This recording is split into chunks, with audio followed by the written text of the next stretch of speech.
Hello and welcome back to the topic of motivation in second language teaching. In today's section, I'm going to focus on how to create basic motivation conditions. We are going to explore what are appropriate teacher behaviors, how to create a pleasant and supportive atmosphere in the classroom, and how to establish a cohesive learning group. First of all, let's have a look at appropriate teachers. A number of studies have shown that of all the factors that were hypothesized to contribute to the pupil's positive or negative appraisal of L2 learning, the teacher came out on top for all the age groups surveyed.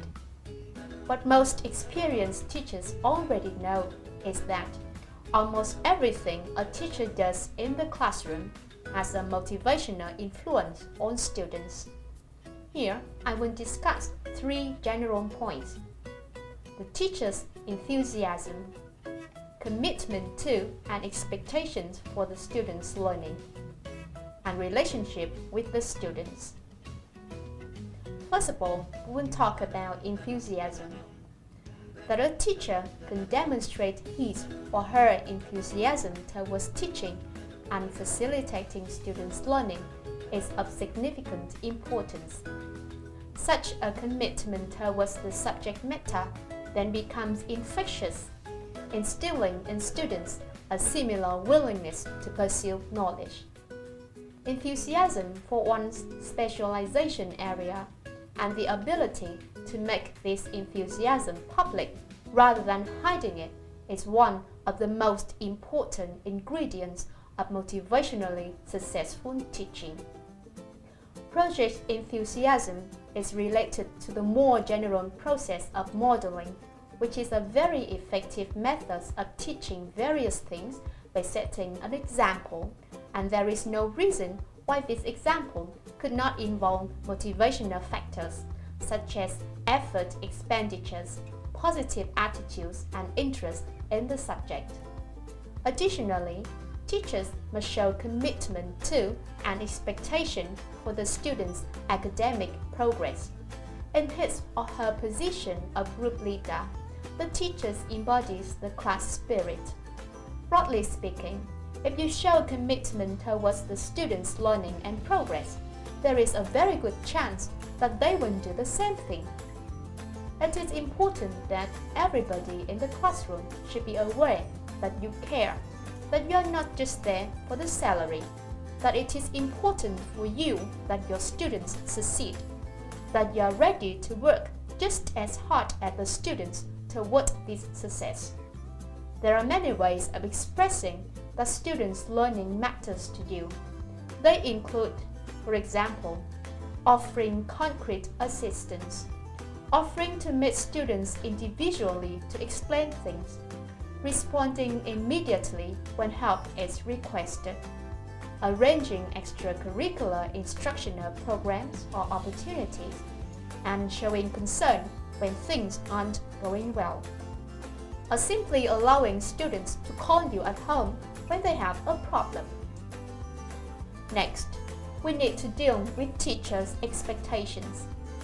The need to expect learners to show interest in order for this to really happen is an example of the more general issue of teachers' expectations. It has been shown by a convincing amount of research that it is not enough to be merely committed to the student's academic progress. You also need to have sufficiently high expectations for what the students can achieve. If you yourself believe that your students can reach high level of achievement, there is a good chance that they will too. However, if you have low expectation about how much your students can cope with, they will probably live down to this expectation. This means, for example, that ability grouping is a dangerous practice because teachers who are to teach the low ability groups are bound to be influenced by this knowledge, which may send the children on an ever downward spiral of low achievement and low expectations. Additionally, it is vital to develop good relationship with the students. It is important for a motivating teacher to have a positive relationship with the students on a personal and not just on an academic level. Teachers who share warm personal interactions with their students, who respond to their concern in an emphatic manner, and who succeed in establishing relationships of mutual trust and respect with the learners are more likely to inspire them in academic matters than those who have no personal ties with the learners.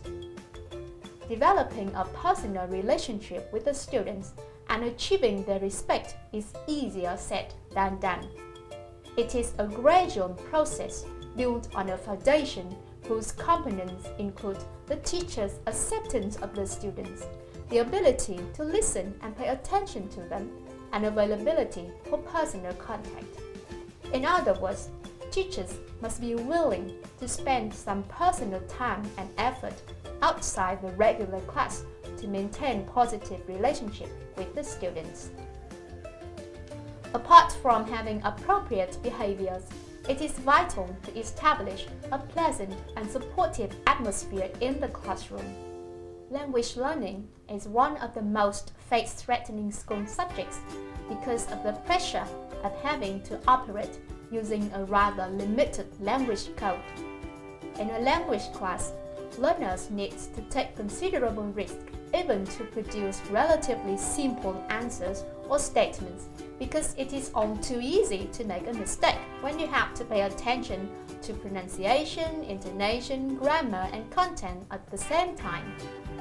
No wonder that language anxiety has been found to be a powerful factor hindering our learning achievement. The solution, according to the general consensus among motivation researchers, is straightforward. We need to create a pleasant and supportive classroom atmosphere. So the question is, how can we do this? The psychological environment of the classroom is made of a number of different components. One of these, the teacher's rapport with the students, must be well established so that the student can feel safe to express their feelings with the teacher. What is important to mention here is that a safe and supportive classroom, the norm of tolerance prevails and students feel comfortable taking risks because they know that they will not be embarrassed or criticized if they make a mistake. It has been made clear to them that mistakes are a natural part of learning. A further tool to improve the classroom atmosphere is the use of humor. The main point about having humor in the classroom is not so much about continuously cracking jokes, but rather having a relaxed attitude about how seriously we take ourselves. If students can sense that the teacher allows a healthy degree of self-mockery and does not treat school as the most hallowed of places, the jokes will come. Finally, we should not forget that the classroom is not only a psychological but also a physical environment. The classroom atmosphere will be strongly influenced by the decoration, such as posters, board displays, flowers, funny subjects. They should all be welcome. The most important thing, however, is not the aesthetic qualities of the surroundings themselves, but rather the extent to which the students are involved in personalizing the classroom. This is related to the abstract notion of the ownership of the classroom. Personalizing the classroom can be seen as students exercising increased control over their environment. Therefore, we might encourage learners to take over some control over the walls, spatial arrangement of the furniture, background music, etc. Lastly, it is necessary to build a cohesive learner group with appropriate group norms. Have you ever taught a class in which there were such hostile feelings among the learners that they simply could not concentrate on the task? Have you ever had a group of learners who showed the slightest enthusiasm towards the subject? If you have, you will know from the bitter experience that the characteristics of your class group make a lot of difference when it comes to the students' attitudes towards learning. Indeed, it is a well-established fact that in social psychology, that the group in a social unit exerts a powerful influence on its members' behavior. Here, I will only highlight two aspects of group dynamics that have direct motivational bearings: group cohesiveness and group norms. A cohesive learner group is one which is together, in which there is a strong we feeling and which students are happy to belong to. That is, it refers to the members' commitment to the group and to each other. It is the magnetism or glue that holds the group together. Cohesiveness is often manifested by members seeking each other out, providing mutual support and making each other welcome in the group. What is even more important from our perspective is that student motivations tends to increase in cohesive class groups. This is due to the fact that such group students share an increased responsibility for achieving the group goals. They pull each other along, and the positive relations among them make the learning process more enjoyable in general. Therefore, if you can establish a cohesive learner group, positive learning experience will be multiplied, generating greater motivation among learners. Regarding group norms, the interesting thing about this group norm is that only some of them have been mandated by the teachers, such as no eating in class.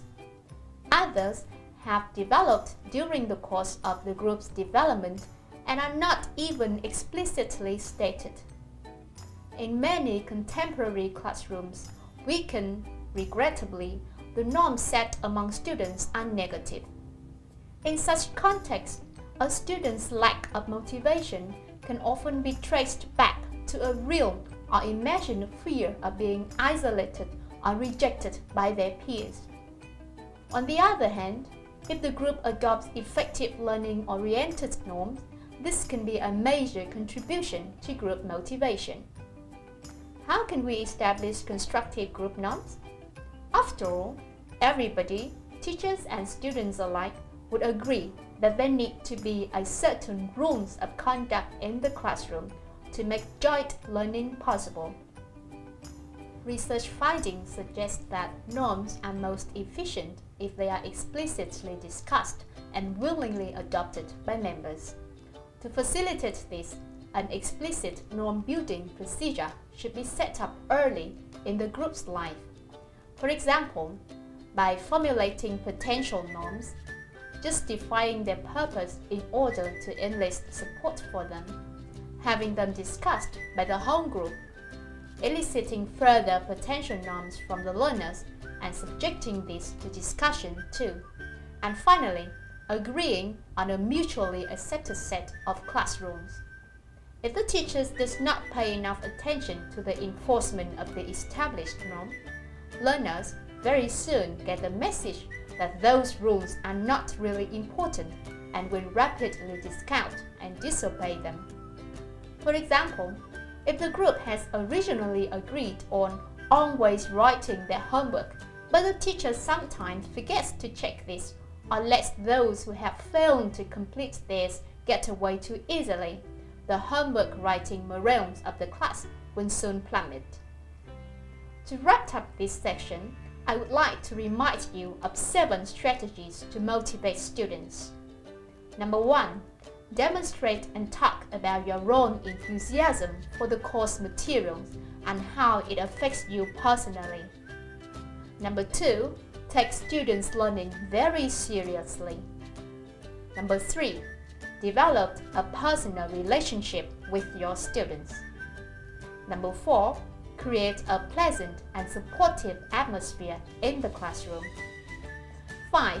Promote the development of group cohesiveness. 6. Formulate group norms explicitly and have them discussed and accepted by the learners. 7. Have the group norms consistently observed. Please apply this strategy in your classroom to enhance and promote your students' motivation for learning. Thank you.